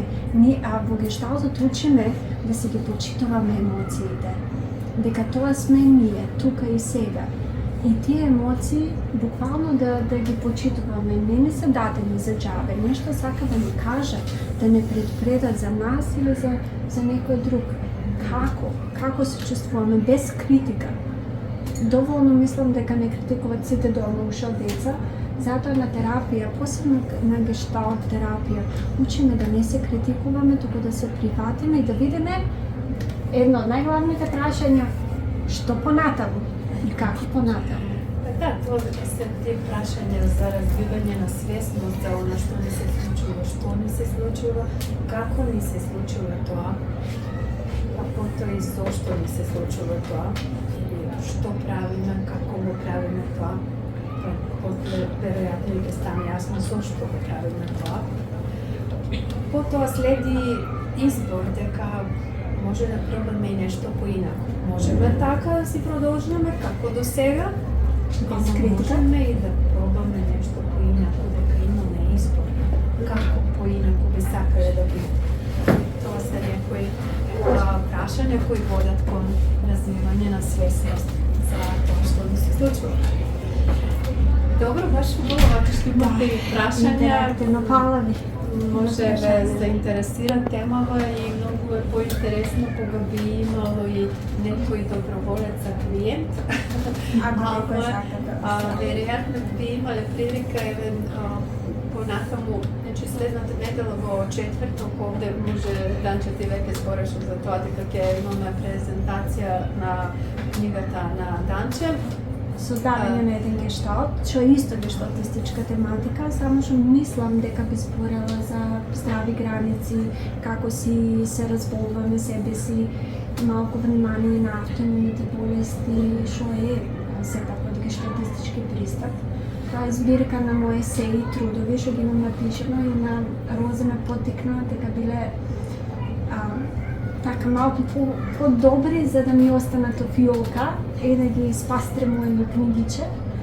И со нејзина помош лани издадовме, каде што има предавање разлика помеѓу стрес и траума. Наредниот четврток ќе спорнеме нешто исто интересно, исто пак Роза ќе биде тука, така да ќе видиме што ќе ни донесе полето, што ќе сработиме. После четврток, па следен четврток ни е презентација на книгата Работа со лутина, каде што ќе збориме баш за посебно за таа емоција, за лутината, што правиме со неа, што ни прави она на нас или зашто воопшто ја имаме како емоција, веќе тоа е една од основните, оние 4 примарни емоции што ги има човекот. Значи, најмногу би зборувале за таа емоција, може малку и за другите, ама ете што се работи во психотерапијата, а и секој за себе, нели, да види што прави кога е лут и што би сакал да е поинаку, како ја користи лутината. Да ја канализира во енергија. Да, тоа е како ја користи, дали деструктивно, да се кара себе, да се критикува, да баш си осеќа лошо, дали ќе ја насочи кон надвор другиот да се осеќа лошо, да го искритикува, може и да го истепа, ако го толку, нели, се налути, дали ќе биде деструктивен, некој крши, нели, знаме кога е лут, да ќе бесен, или пак со таа лутина што енергизира, може да најде некое креативно решение што би било добро за сите. Како ја користиме таа енергизираност што ни ја дава лутината, дали ја препознаваме или спонтано реагираме, едноставно лут сум и одам и се карам. Нема тука филтер некој или да изберам како ќе се однесувам и дека тоа само спонтано ме изнервира и така јас правам. Тоа е мојот начин, тоа е фиксно, дали е фиксно или може поинаку би зборувалете. Значи, тоа е третиот, односно третата недела, а понатаму би продолжиле со некои вакви предавања и вежби тогаш би имало. После презентацијата на книгите, на следните недели би биле и нешто по-конкретно. Вака сега вие седете и слушате, ние збориме, а на тие предавања би биле и во форма на работилници, каде што би осетиле барем малку како изгледа тоа психотерапија. Како ќе, нели, зависи кој ќе дојде и колку ќе има можност секако кој е спремен да зборува за нешто за себе, може не премногу лично, може да каже дека прашува за другарка. Прашувам за пријател. Јас знам за таму некој и би зборувале за тоа, нели, како функционираме, како може поинаку, колку сме задоволни од тоа, кај сме, со кого сме, што сме, колку сме задоволни од тоа, кои сме сега на оваа возраст, на која сме. А и за многу други теми кои може би вие ќе ги покренете. Да, како денеска, баш прекрасно. Да не заборавам, значи сите книги што ги збориме ги има тука.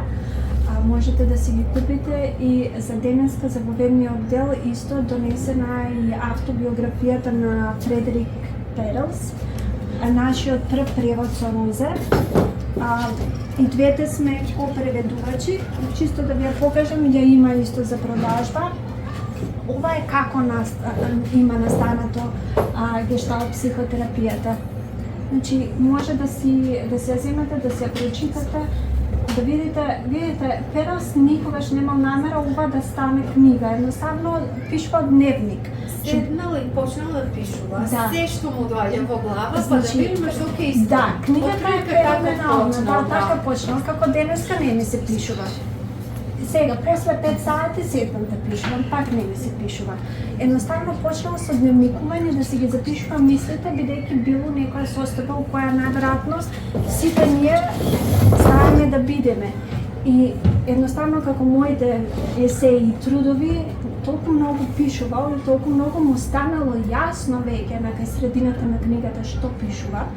И тука ги спомнува и тука ги осмислува всушност. Не ги измислува, туку ги осмислува и едни од основните концепти на гешталт психотерапијата, како што се top dog, underdog, како што е надворешна зона, средна зона, внатрешна зона. Значи сите концепти он ги пишува како што му доаѓаат на ум. Доста е брутален, се трудевме да преведеме буквално, така да... Брутално искрен. Брутално искрен, да, на тоа мислам. Брутално искрен си кажува што си правил човекот без перде, ама тоа е гешталтистички, вистината. Да се разголиш пред терапевтот. Тој буквално се разголува сам пред себе си и во иднина и пред читателите. Значи, стига да си својата идеја да се оформи во правец, не ужива многу долго, само неколку месеци од кибуцот кој го прави. Да, тоа не последната замисла при крајот на неговиот живот, тоа било веќе после 60 чекал години. 40 години, 20 години да го признаат, да зојде како автор. Си замислил дека ќе живее во нешто како комуна, како друштво, како да речем, кај што сите би учеле гешталт терапија, да биде тоа нормален начин на функционирање. Секој нема ашрам. Не, кибуц. Хебрејскиот збор, бидејќи он е евреин, се вика кибуц. Не е како ашрам, бидејќи нема објект за исцеление. Он не прокламира религија или култ или секта. Туку едноставно сакал баш комуна, како комјунити, каде што сите секојдневно ќе работат на себе. Ќе има индивидуални терапии во група, ќе има индивидуални терапии и ќе научат луѓето да живеат тука и сега. Да бидат Да, и ние тоа го сакаме, може би ова е почеток на една прекрасна заедница на луѓе што конечно ќе почнат да, Добро, сите вакви предавања, еве и едукацијата ја што ја водам, значи за секој што сака да работи психотерапија, потребно е да помине 4-годишна едукација. Кај мене, сам има и други колеги кои работат, ама тоа е процес, значи едно е да се заврши факултет, каде што, еве, јас имам завршено психологија, ама кога завршим баш као секој нешто така помалку знам, ама ништо не знам. Као економски факултет не знаеш платница после факултет. Да, ама кога се оди на ваква едукација, каде што првите 2 години и тоа како се работи на себе си, прво да научиме, има и теоретскиот дел секако, основната терминологија и концептите, ама прво да научиме да ги препознаваме кај себе. Се тоа што еден дел и овде го зборевме, да препознаваме, да се запознаваме себе, да видиме со што сме дошле ние. Многу е тешко. Мене, јас цела прва година збор не кажа. Од ми е тешко да бидам тука и сега. Ја толку многу бев во мојата траума од пред 30 години, што ја на Розе колку пати велев, мене ми фала 20 години од живот, ја немам појма кога стигнав да бидам 40. Тогаш само што наполнив 40. Прва година јас уопште не кажав ништо, ама се сработувам преку другите. Кога Розе зборува и работи со други, јас се сработувам. Не можеш да не се сработиш себе си, како што Преска кажа Розе, додека нас не слушате, сигурно и се размислувате до кај сте, шо сте. Тоа е работата во група. Групната динамика е многу важна во тие едукации и значи се учи прво терминологија и концепција, ама прво за себе. Што јас, со што сум дошол јас со што сум дошла, какво искуство имам, како си ги бојам работите што ми се случуваат преку моето искуство од минатото.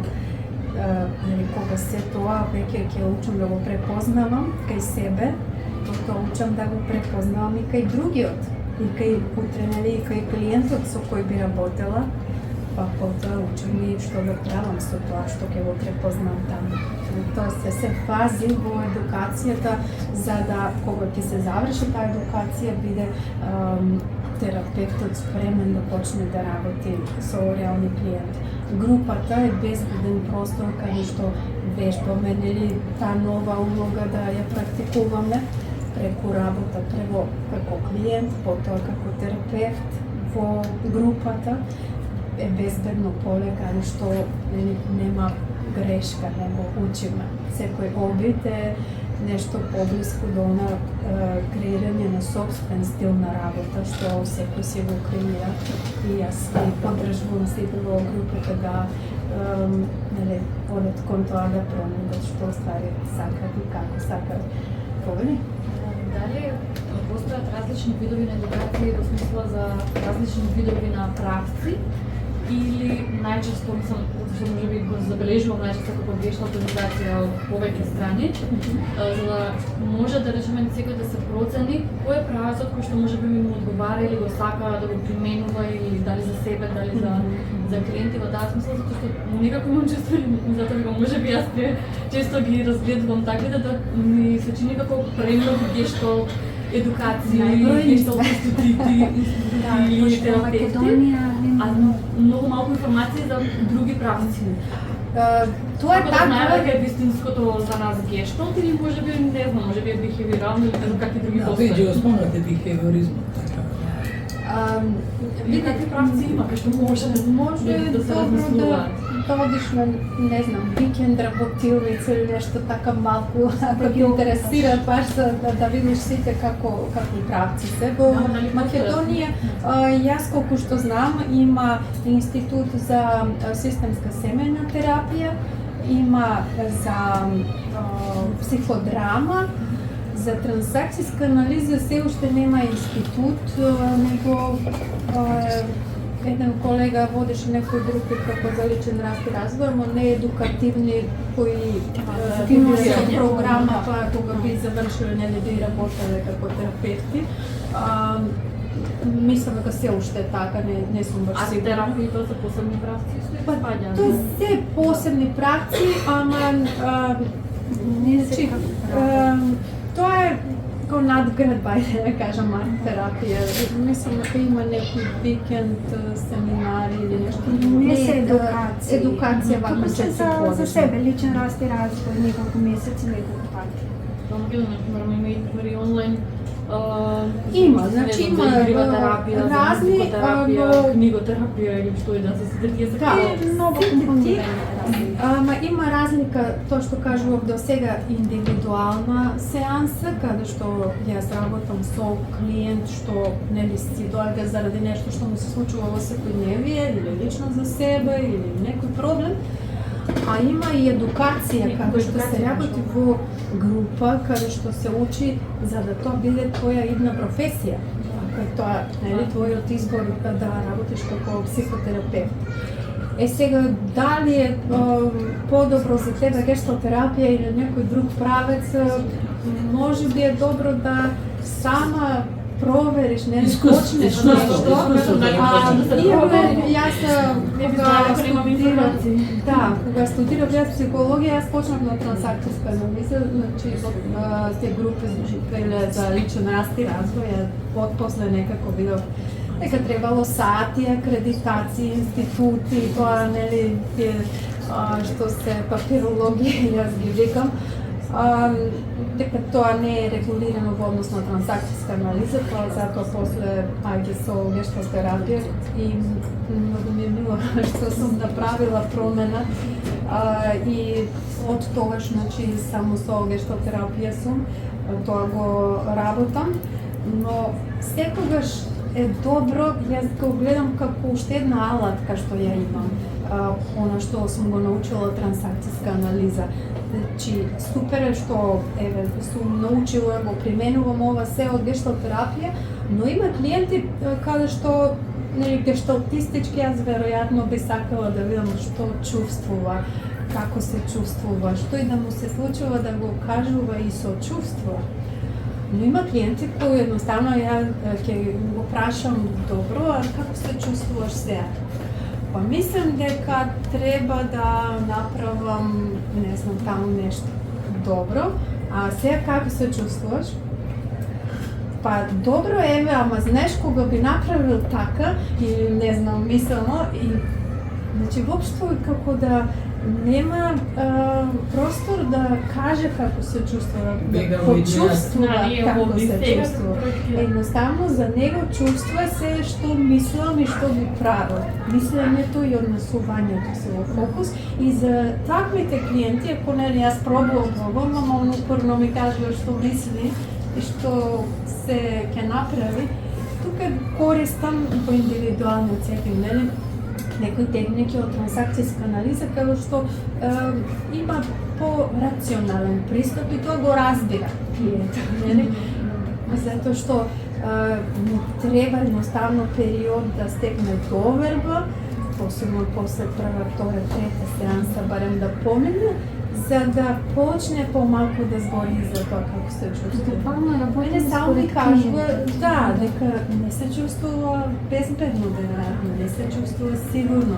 Може имал искуства порано кај што, не знам, споделил и било катастрофа, се чувствувал навредено, неразбрано, некој може многу пуно такви лоши искуства и тоа нели баш го навело да тоа е небезбедно многу, подобро да не се збори за чувство, едноставно како се чувствуваш добро.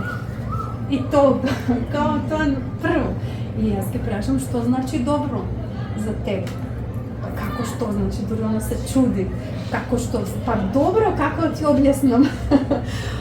Добро, за мене добро значи да сега ми е убаво, комотно, пријатно, еве баш ми е фино, разладено, си пијам сок. За мене е тоа добро. За некој друг добро е ако нема проблем.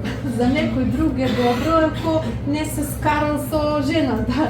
За некој па трет е добро ако не знам, има пари, нема проблем со пари. За некој па, за секој различно добро значи во секојдневница. За тебе што значи добро? Тогаш малку ќе почнеме да чекаме. Како сега го објаснам ова добро сега, што па толку ме гњави? Добро е. Истото прашање го поставувам пример јас кога бирав на што да се запишам. За мене, која терапија, која психотерапевски правец, најдобро би ми легнал ја како терапевт уидлина професионално да се бавам. Тоа е Розе што го каже, има разлика помеѓу групи за личен раст и развој, каде што 4 години одиш, ама не се со бирократијата. Не добиваш диплома, не можеш да кажеш дека ти си затоа што нема сертификат, не е признаено. Значи, Македонија најмногу има гешталтисти затоа што има институти. Само за регулирано. Во Србија има повеќе примери, поразлични се, ако можеш да патуваш, да, ама провери се ти сама со себе, кој вид на психотерапија или комбинација, како што рече Розе, сите сме ни интегрирани. Јас сум спиритопсихотерапевт и не можам да се ги изоставам моите паранормални способности, моето чувство за енергија со кое сум родена, некако да го ставам у загради, ние што велиме. И не, тоа сум јас. Значи, кој пристап ти би сакала со клиентите утре со кои сакаш да работиш, и тоа е исто многу битно кога се бира психотерапевтски правец. Пример, ако сакаш да работиш повеќе со деца, треба да се провери кој психотерапевтски правец најдобро не би, јас сакам да работам со травма. Моја специализација е травма кај возрастни или травматизирани возрастни, што травмата се случила во детството, најмногу во фамилијата. Значи, а за тоа, јас имам проверено на себе дека гешталт пристапот најмногу ќе ги опфати сите теми. Тоа е тоа испитување, Розе, што го вели да го направиш. Пример, јас многу читам 20 години и повеќе компаративна религија, компаративна филозофија. Сите правци, за да нели јас себе си се разберам, па после 20 години ја најдов Розе и уствари ја цело време целата на тој гешталтистички пристап, и кога го видов гешталтистичкиот пристап, едноставно Розе се што кажуваше, мене ми даде зборови за тоа што јас сакам утре да им го кажам на моите клиенти. И тоа беше пресудно кај мене, зошто гешталт пристапот. Многу зависи со кој луѓе сакаш да работиш, возрастната исто граница и каков терапевт, каков вид на терапевт ти сама сакаш да бидеш. Едукација и дали сакаш да бидеш терапевт. Пошто исто и во увид можеш да работиш на себе. Значи, ипак имаме и групи, мислам групата е едукацијска, но можеш и за личен раст и развој.